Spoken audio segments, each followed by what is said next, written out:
वोलोदर में थर्माइट बम अटैक का सबसे नया वीडियो इस वक्त सामने आया है। ड्रोन कैमरे में कैद हुई हमले की तस्वीरें। रिहायशी इलाके में गिरती दिखी आग की लपटें। वोलोदर में थर्माइट बम से भारी नुकसान की आशंका भी जताई गई है।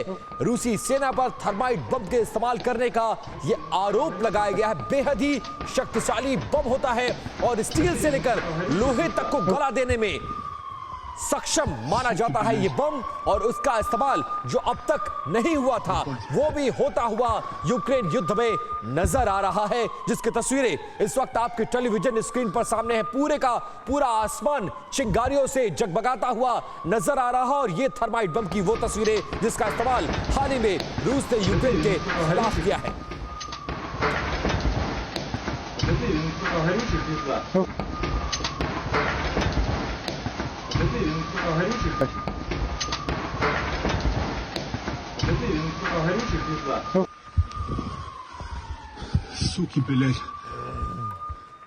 इन तस्वीरों के सामने आने के बाद पुतिन की रणनीति को लेकर तो बड़े सवाल उठ रहे हैं, लेकिन चर्चा की शुरुआत करने से पहले यह जान लीजिए कि आखिर थर्माइट बॉम्ब से हमला हुआ कैसे।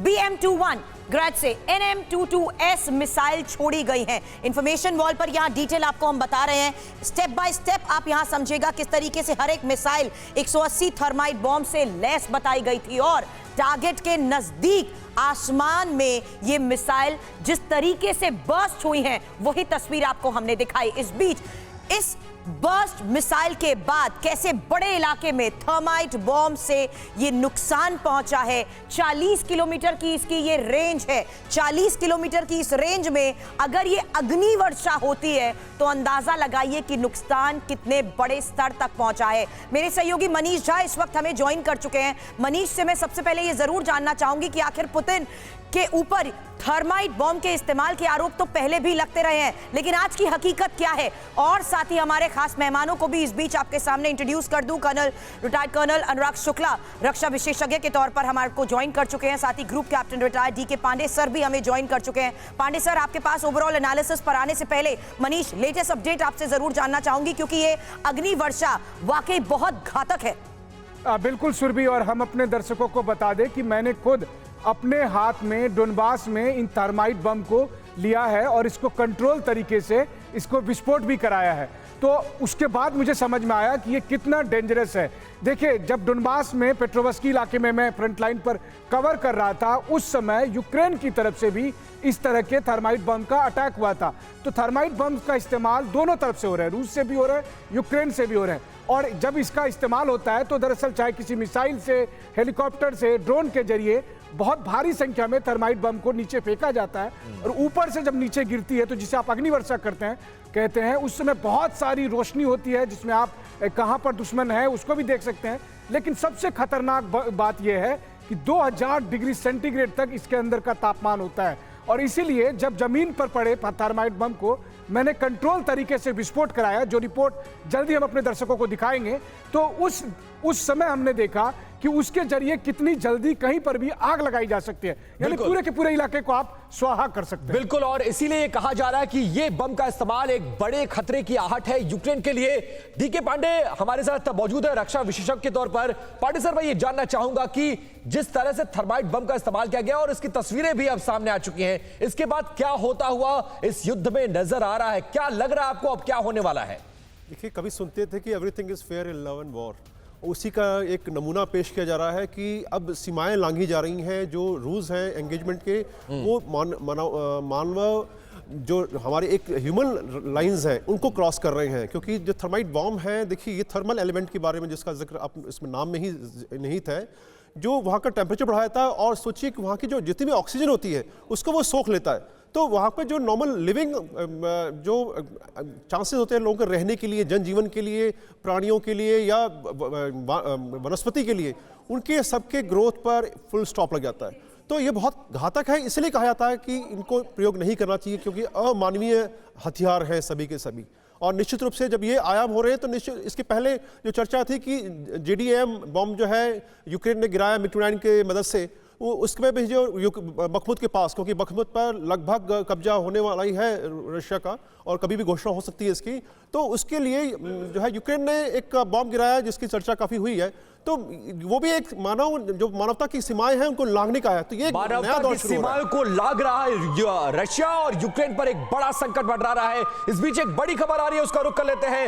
मानवाधिकार संगठनों ने रूस पर गंभीर सवाल उठाए हैं। वोलेदार में थर्माइट बम के इस्तेमाल पर अब सवाल उठ खड़े हुए हैं। मानवाधिकार संगठनों ने इसे मानवाधिकार पर एक बड़ा चोट बताया है और रूस का क्रूर फैसला बताया। हड्डियों तक को गला देता है ये थर्माइट बम जिसका इस्तेमाल वोलेदार में रूस के द्वारा यूक्रेन के खिलाफ किया गया है। बहुत बड़े संकट से गुजरता हुआ यूक्रेन और उसकी तस्दीक करती हुई ये तस्वीरें जिसका इस्तेमाल रूस ने वोलेदार में यूक्रेन के खिलाफ किया है।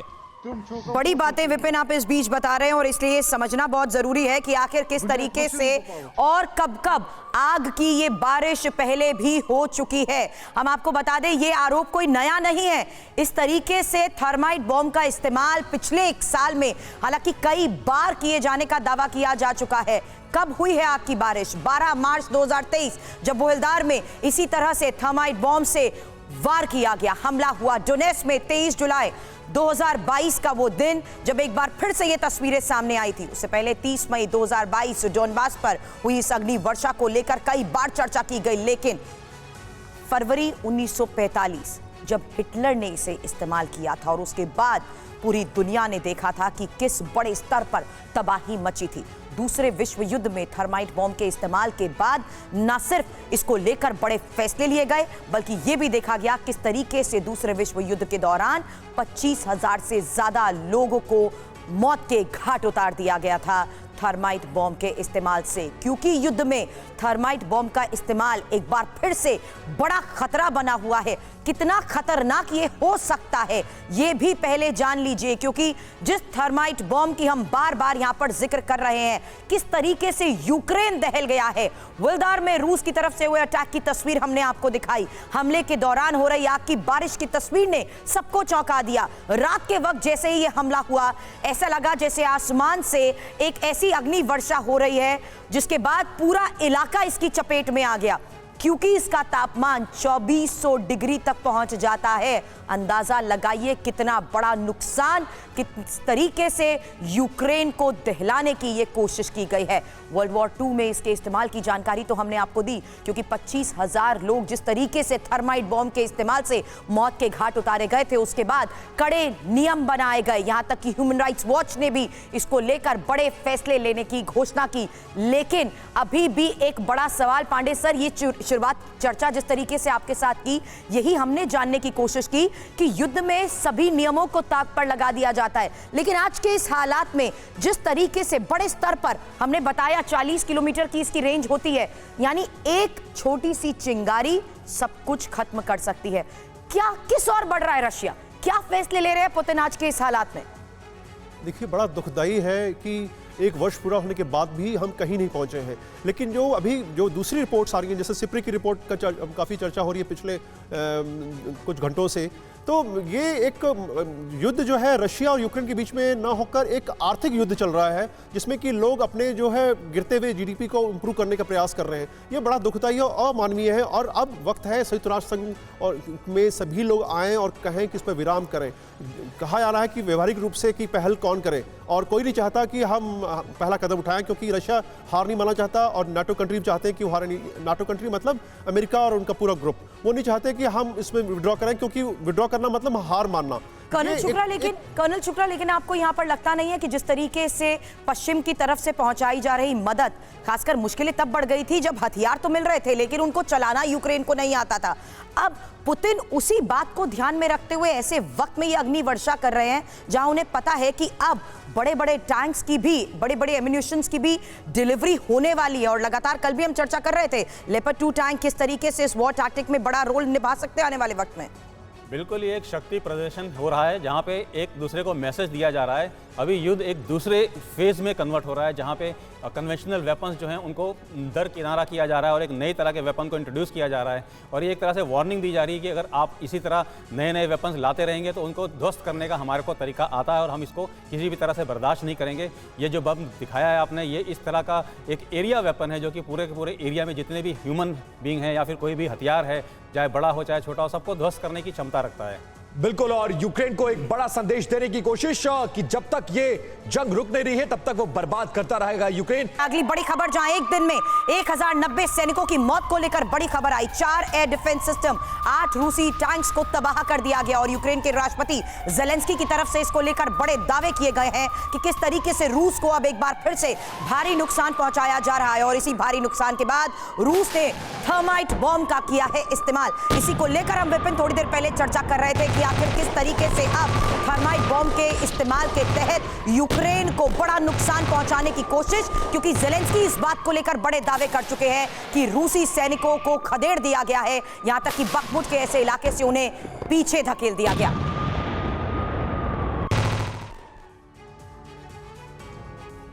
और देखिए, कहा जा रहा है कि रूसी बेड़े में तबाही, जेलेंस्की की गवाही होगी। बखमुत में रूस को भारी नुकसान पहुंचा है। 24 घंटे में 1090 रूसी सैनिकों की मौत का दावा कर रहे हैं जेलेंस्की। एक दिन में रूसी सेना को सबसे बड़े नुकसान की आशंका जताई गई है। एक दिन में 44 युद्धक वाहन भी इस हमले में, यूक्रेन के हमले में तबाह हो गए हैं। युद्ध में अब तक 1,59,800 रूसी सैनिकों के मौत का दावा यूक्रेन के द्वारा किया जा रहा है। लेकिन फिर भी इस युद्ध में लगातार रशिया बढ़त लेता हुआ नजर आ रहा है। क्या कुछ और डिटेल्स हैं, उसके लिए एक बार फिर से रुक करते हैं मैं अपनी सहयोगी सुरभि का। विपिन, इस बात को मनीष शायद ज्यादा बेहतर समझा पाएंगे, क्योंकि मनीष इस बात को लेकर भी स्पेक्यूलेशन लगाए जा रहे थे कि अप्रैल का वो वक्त होगा जब मौसम का रुख भी बदलेगा और साथ ही हेवी लेपर्ड और चैलेंजर टैंक्स की डिलीवरी भी हो जाएगी। चर्चा करने से पहले एक बार फिर से यहां देखिए, थर्माइट बॉम्ब को लेकर जिस तरीके से हम लगातार आज चर्चा कर रहे हैं, पुतिन ने अचानक ये रणनीति बदलते हुए थर्माइट बॉम्ब का जिस तरीके से इस्तेमाल किया है, कैसे बड़ा नुकसान पहुंचाया गया। क्योंकि थर्माइट बॉम्ब फटने से तापमान 2400 डिग्री सेल्सियस तक हो जाता है। चिंगारियां जिस तरीके से निकलती हैं वो बड़ा नुकसान पहुंचाती है। और इसकी लंबाई, इसका वजन, एक एक डिटेल आपके सामने है। जहां देखिए 4 से 5 किलो, 2 से 3 किलो इसकी जिस तरीके से ये क्षमता बताई जा रही है, कैसे ये बॉम्ब्स कैरी करता है। स्टील और कंक्रीट मास को चीरते हुए थर्माइट के इस्तेमाल को लेकर बड़ी खबरें आ रही हैं, जहां छेद करने में ये पूरी तरीके से सक्षम है, हड्डियों तक को गला देता है। मैं इतना समझती हूं मनीष कि ये एक ऐसी इक्विपमेंट कह लीजिए या एक ऐसा वेपन है जो हम अभी तक देखते आए हैं कि किस तरीके से रेल ट्रैक्स को जोड़ने का काम करता है। यानी ये इतना स्ट्रांग होता है। और बार बार हम 2400 डिग्री सेल्सियस का भी जिक्र इसलिए कर रहे हैं।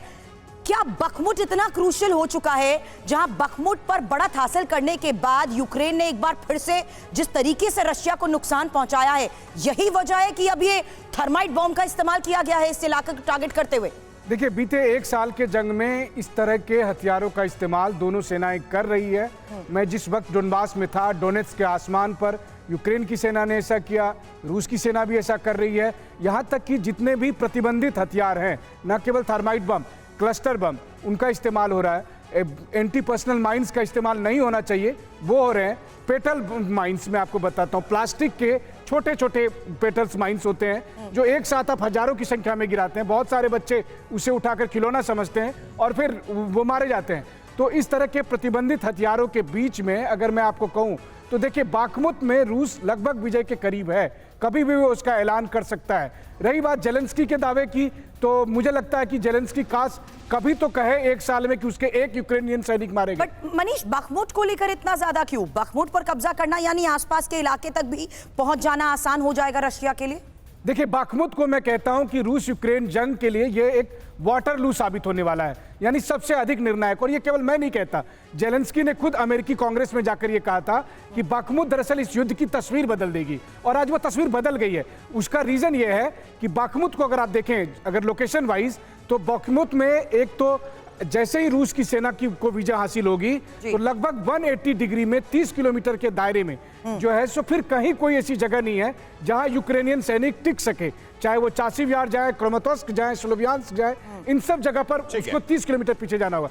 दूसरी सबसे अहम बात है कि बाखमुत पे विजय होने के बाद डोनेट्स्क पूरी तरह से सुरक्षित हो जाएगा, यानी यूक्रेन उस पर फिर से अटैक नहीं कर पाएगा। और तीसरी सबसे अहम बात, बाखमुत में दरअसल यूक्रेन ने अपनी आधी सेना को उतार दी है। वैसी स्थिति में बाखमुत खत्म, यानी कि यूक्रेन की आधी सेना खत्म। बिल्कुल, लेकिन अभी भी बखमुत में जंग जारी है और रूस और यूक्रेन दोनों एक दूसरे पर बढ़त बढ़ाने की कोशिश कर रहे हैं। इस बीच खबर यह आ रही है कि परमाणु हमले पर रूसी नेता की बड़ी चेतावनी सामने आई है। पुतिन की परमाणु चेतावनी बेहद गंभीर है। पुतिन ने साफ किया कि क्रीमिया पर हमला हुआ तो परमाणु युद्ध तय है, हम इससे पीछे नहीं हटेंगे। रूस के ग्रिगोरी यावलिस्की का यह बड़ा दावा सामने आया है। यूक्रेन के खिलाफ परमाणु हथियार का इस्तेमाल कर सकते हैं पुतिन, ऐसा दावा किया जा रहा है। और वो कहा गया है, वो धमकी भी, कि क्रीमिया पर अगर नजर डालने की कोशिश की गई तो हम परमाणु हमला करने से पीछे नहीं हटेंगे। परमाणु युद्ध का खतरा जिस तरीके से बढ़ता जा रहा है, परमाणु हमले को लेकर पुतिन क्या वाकई अब गंभीर हो चुके हैं? चर्चा करने से पहले इंफॉर्मेशन वॉल पर एक डिटेल आपके सामने, जहां परमाणु हमले को लेकर पुतिन की इस गंभीरता को लेकर फिलहाल स्पेक्यूलेशंस लगाए जा रहे हैं और बड़े दावे हो रहे हैं कि क्रीमिया की वजह से अब परमाणु युद्ध भी हो सकता है। बड़ी बात यहां पर कही जा रही है क्योंकि जिस तरीके से पुतिन अपनी रणनीति बदलते जा रहे हैं उस पर सबकी नजर है। क्रीमिया पर हमला हुआ तो परमाणु युद्ध होना तय बताया जा रहा है और ये बड़े दावे किए जा रहे हैं। पुतिन की परमाणु धमकी को साफ तौर पर कहा जा रहा है कि ये बेवजह नहीं है और पुतिन अगर इस तरीके का फैसला लेते हैं, वजह क्या हो सकती है, क्या वजह होगी परमाणु युद्ध की? क्रीमिया पर हमले के बाद पुतिन के रुख पर सबकी नजर है। बेलारूस पर हमला, पोलैंड पर हमला और नेटो की दखल अंदाजी। मनीष, ये चर्चा इस लिहाज से भी बहुत ज्यादा जरूरी हो जाती है क्योंकि ये तो सभी कह चुके हैं कि पुतिन की परमाणु धमकी बेवजह नहीं है और अगर इसी तरह से स्टेप बाय स्टेप बड़े फैसले पुतिन लेते जा रहे हैं, क्या ये पूरा खतरा नेटो को और जिस तरीके से युद्ध का ये दायरा बढ़ता जा रहा है, जाहिर सी बात है आने वाले दिनों में सभी को भुगतना होगा। बिल्कुल, देखिए, अगर पुतिन परमाणु हमले की बार बार धमकी देते हैं या उसकी बात करते हैं तो मैं आपको कहूं कि वो वाकई में गंभीर है और ये बात कही जाती है कि क्रेमलिन ने अपनी एक रेड लाइन खींच रखी है। ये अलग बात है कि वो रेड लाइन को कई बार वो खिसकाते रहते हैं, लेकिन वो गंभीर हैं। लेकिन मैं ये भी कहता हूं कि 1 साल तक अगर अभी तक रूस की तरफ से परमाणु हमले नहीं हुए हैं तो इसकी बहुत बड़ी वजह प्रेसिडेंट पुतिन का बहुत संयम के साथ काम लेना है। वो जानते हैं कि परमाणु हमले का मतलब क्या है। वो जेलेंस्की की तरह बहुत नए टाइप के नेता नहीं है। बट पांडे सर, आप अग्री करते हैं पुतिन क्या वाकई संयम के साथ आगे बढ़ रहे हैं? सहज नहीं है उनके लिए ये परमाणु अस्त्रों का प्रयोग करना।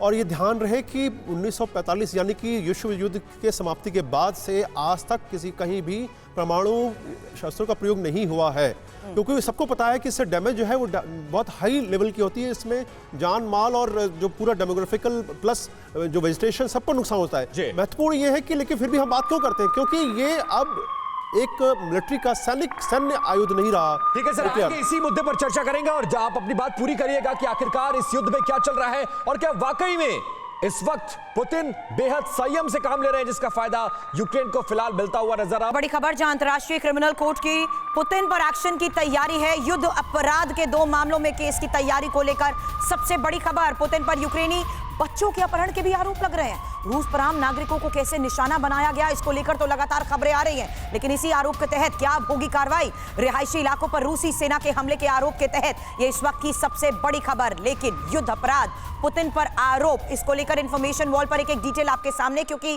क्राइम ऑफ एग्रेशन के तहत कुछ आंकड़ों के जरिए हम आगे चर्चा करने से पहले आपको बता दें, क्राइम ऑफ एग्रेशन के तहत 73,502 ऐसे मामले यहां पर बताए जा रहे हैं, जबकि राष्ट्रीय सुरक्षा के खिलाफ अपराध के 16,909 केसेस और इस बीच बच्चों के खिलाफ अपराध के 464 लोगों की मौत और साथ ही 934 जिस तरीके से घायल हुए हैं। ये आंकड़ों के लिहाज से आरोप लगाए जा रहे हैं क्योंकि जिस तरीके से रिहायशी इलाकों को टारगेट किया गया है उसके बाद ये बड़े सवाल उठ रहे थे। अब प्रोसिक्यूटर जनरल ऑफिस सोर्सेस के हवाले से ये जो सारे डेटा जारी किए गए हैं उसी के तहत एक बार फिर से ये सवाल उठाया गया कि कैसे अब सिविलियंस को टारगेट किया गया और बच्चों का भी किया गया अपहरण। यूक्रेन पर रूस के ताबड़तोड़ आक्रमण को लेकर भी लगातार खबरें आ रही हैं, जहां पिछले 24 घंटे में 102 इलाकों पर रूसी हमले को लेकर बड़े दावे किए गए। जिस तरीके से मनीष से थोड़ी देर पहले हम चर्चा कर रहे थे, बखमुट जिस पर पूरी तरीके से रूस कब्जे की तैयारी में है, इसके साथ साथ अवदिव्का, मारियांका, लीमन में हमले को लेकर भी बड़ी खबरें आ रही हैं और उग्रदार में आसमान में रूसी लड़ाकू विमान भी नजर आए हैं। अब बखमुट पर कब्जे के तहत आसपास के इलाकों में पहुंचना रूस के लिए कितना आसान है और कितना मुश्किल, इसको लेकर बड़े दावे किए जा रहे हैं क्योंकि रूसी जवानों को बार बार खदेड़ने की कोशिश यूक्रेन कर रहा है और उसी के तहत बड़े दावे भी हो रहे हैं।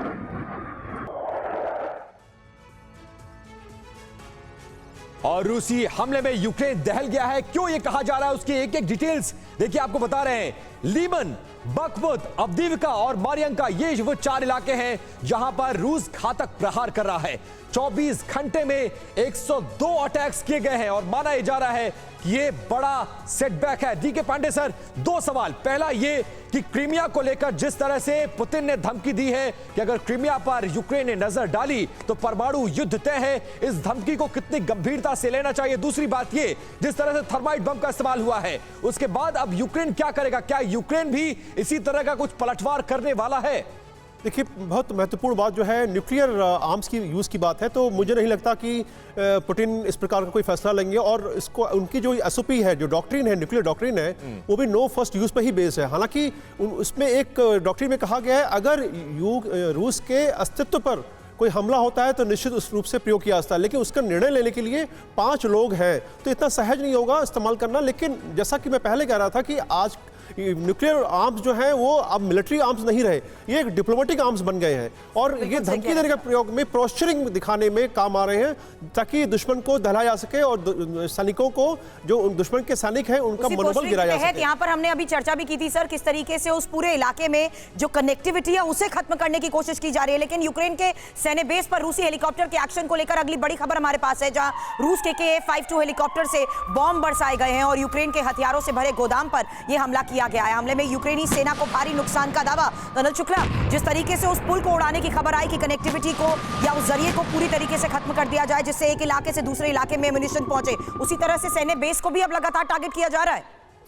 बिल्कुल, ये नई टेक्निक है, जिस टेक्निक के हिसाब से आज हम जिसे वार ट्रांसपेरेंसी कहते हैं। वार ट्रांसपेरेंसी के अंदर वो जो जनरल एरिया है जहाँ पे हर एक दुश्मन को और दुश्मन के सामने वालों को सबको पूरा क्लियरिटी है कि कौन सा एम्युनिशन किस जगह पे कहाँ पे मौजूद है। तो आज 1-to-1 लड़ाई नहीं हो रही है, टैंक टू टैंक लड़ाई नहीं हो रही है, लेकिन एक जगह से दूसरी जगह पे हथियार पहुंचाने की क्षमता रखते हैं दोनों देश। ये अपना मिसाइल का यूज़ करते हैं, ड्रोन्स का यूज़ करते हैं और जिस तरह से सैटेलाइट के थ्रू जब भी उनको किसी तरह का कोई पता चलता है कि किस जगह पे कोई एमुनेशन रखा हुआ है या कोई ऑयल क्या रखा हुआ है, गोला बारूद रखा हुआ है, तो उसको उड़ाने के लिए सबसे पहले कोशिश की जाती है और उड़ा दिया जाता है।